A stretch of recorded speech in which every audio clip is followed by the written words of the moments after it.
आश्वासन निश्चित तौर पे कहना चाहूंगा कि हमारा कैंची चप सिंगल ऐसा जो वोट काटेगा ना कि ना भाजपा रहेगा ना ही आपका कांग्रेस।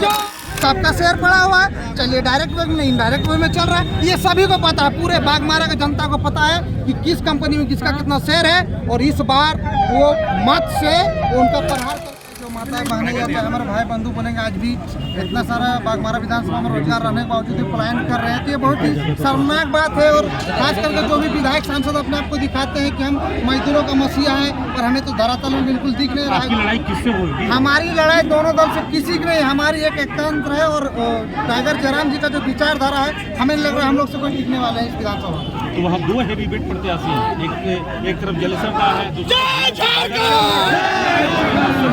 मैं दोनों को बारी बारी से मैं एक्सप्लेन कर दूँ। एक ऐसा प्रत्याशी है जो अपने भाई के दम पे है, उनका खुद का अस्सी अगर बता दे, समाज सेवी के नाम पे बोलते हैं, अपना परिवारवाद से तो मोह नहीं भागा। हाँ, आपका बात सच्चाई है कि आज जो हमारा लड़ाई है एक वर्तमान के सांसद और 3 बार के विधायक से लड़ा है, क्योंकि उनका जो वोट पार्टी जो उनका टिकट दिया गया उनके भाई की वजह से दिया गया है। और एक तरफ जो राजनीति में कांग्रेस के प्रत्याशी पूर्व मंत्री रहे जलेसर महतो जी सामना है, तो वाकई में दोनों ही प्रतिनिधि काफ़ी मजबूत है। मगर ये आपको मैं आशा दिलाता हूँ कि बागमारा की जनता ने इस बार बदलाव के लिए ठान लिया है। उसका पीछे का रीजन यही है कि इन लोग से दोनों से त्रस्त आ चुका है। एक तरफ परिवारवाद इतना हावी है कि एक तरफ लाल किला के तो दोनों का लड़ाई में बाईपास एकदम क्लियर है, क्योंकि दोनों खुद के लड़के मर रहा है। देखिए इतने सारे निर्दलीय प्रत्याशी क्यों उतर रहे हैं, आप इनका बैकग्राउंड चेक करिएगा तो वही दोनों दल से टूटे हुए प्रत्याशी है। और जहाँ हमारा जितना वोट है आने का हम लोग क्लियर विनर हो रहे हैं। आप एक तरफ देखेंगे नरेंद्र मोदी बोलते हैं लाल किला पे कि परिवारवाद नहीं चलेगा, रही एक परिवार में देखिए परिवारवाद को कैसे बढ़ाया जा रहा है। और एक तरफ अगर देखिएगा तो 5 साल जब भी बीजेपी में तो पूर्व मुख्यमंत्री जीता है, सबका परिवार लड़ रहा है। अरे तो मैं सभी बात कर रहा हूँ ना। एक तरफ जलसा महतो को देखिए 5 साल में कभी आपको क्षेत्र में दिखेंगे नहीं। जब चुनाव आता है, चुनाव आते ही उनको दिखने लगता है कि अब राजनीति में हमको एक्टिव होना है और फील्ड में उतर जाते हैं। और एक तरफ भाजपा आप देख ही रहे परिवार से इतना ग्रसित है। यहाँ तक सबसे दुर्भाग्य की बात यह है कि भाजपा के एक भी कैडर में इतना दम नहीं है कि अपने सांसद महोदय के भाई पे एक भी सवाल खड़ा कर पाए कि हाँ परिवारवाद की वजह से टिकट मिला। जब आए थे तो उनके साथ उनके दामाद आए थे जेपी भाई पटेल, वो कहे कि इस बार जेल कैंप जो है वो बुटकटवा बनकर रह जाएगी, वो चुनाव जीतेगी नहीं, दूसरे को हरवाने। मैं आपको आश्वासन निश्चित तौर पे कहना चाहूंगा कि हमारा कैंची चप सिंगल ऐसा जो वोट काटेगा ना कि ना भाजपा रहेगा ना ही आपका कांग्रेस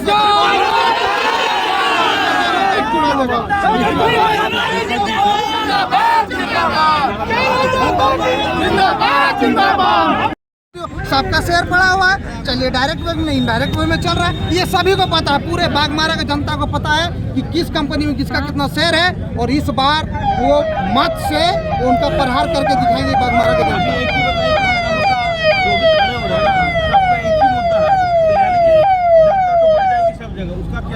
बांटने की विषय ये नहीं है कि मुद्दा ये है कि जनता विश्वास किस पे जताएगा।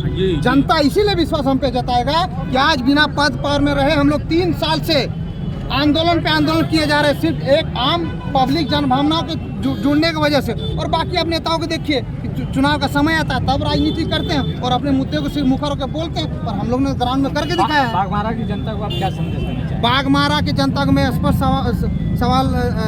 संदेश देना चाहूँगा कि इस बार आपके पास मौका है इस परिवारवाद से छुटकारा पाने का। अगर इस बार आपने चूका तो मैं वाकई कहता हूँ आने वाले सदियों तक ना आपका बच्चा ना आपका परिवार का कोई आदमी आगे बढ़ने नहीं देगा। ये परिवार भाजपा के शीर्ष नेतृत्व जिंदाबाद जिंदाबाद, भाजपा के शीर्ष नेतृत्व बराबर परिवार के आरोप लगाते आ रहे हैं। तो इस बार आपको झारखंड में क्या परिवारवाद देखने को मिला? जितना पूरा भाजपा पार्टी का आप लिस्ट उठा के देख लीजिए, पूरा जितना पूर्व मुख्यमंत्री हो चाहे मंत्री हो, सारे के किसी का बहू किसी का भाई किसी का बेटा चुनाव लड़ रहा है, कि परिवारवाद छुप कहाँ रहा। दुर्भाग्य तो बागमारा का है। हमको तो बार बार दुख होता है कि जो भाजपा के अंदर के खेमे से बात को पता चलता है कि जो भाजपा के कैडर है अंदर में बोल नहीं पाते कि भैया हम लोग परिवारवाद चाहते नहीं है। एक अच्छे जो जिसको बोला जाए कि जो भाजपा के विधायक के तौर पे लड़ना चाहिए उनको टिकट काट के ऐसे परिवारवाद को टिकट दे के बढ़ाया जाता है।